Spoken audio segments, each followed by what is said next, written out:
Welcome to the Orchid Advisor's Compliance Training Series, Importation, Marking Requirements. Within 15 days after articles have been released by Customs and Border Protection, or CBP, the importer must complete the marking requirements of 27 CFR 478.92, GCA Firearms, and or 27 CFR 479.102, NFA Firearms. In general, the marking requirements are as follows. Serial number. An individual serial number must be engraved, casted, stamped, or otherwise conspicuously displayed on the frame or receiver.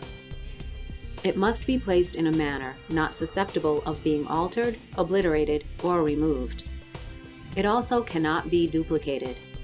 It must be a minimum depth of 0.03 of an inch and in a print size no smaller than 1/16 of an inch. Model number, if such designation has been made. Caliber or gauge. Company name or recognized abbreviation and name of the foreign manufacturer. Name of the country where the firearm was manufactured. City and state or recognized abbreviations where the importer is located. The following exceptions apply to the above rules.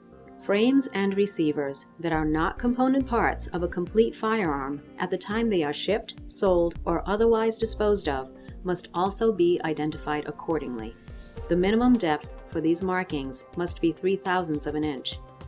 In the case of destructive devices, ATF may authorize other means of identifying that weapon if a letter in duplicate is submitted showing engraving, casting, or stamping such a weapon would prove to be dangerous or impractical. The application should show that such other identification is reasonable and will not hinder the effective administration of the federal firearms laws and regulations. The application should be sent to ATF's Firearms Technology Branch in Martinsburg, West Virginia. Their standard response time is approximately 90 days from when the request was received. The preferred method of submission is electronically. Likewise, ATF may authorize other means of identification of parts defined as machine guns other than frames or receivers, and parts defined as mufflers or silencers upon receipt of a written letter.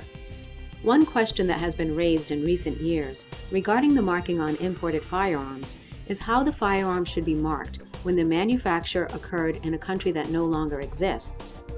For the purposes of the GCA, country of manufacture is the name of the country where manufactured, as that country existed at the time the gun was manufactured, even if that country no longer exists, such as Yugoslavia.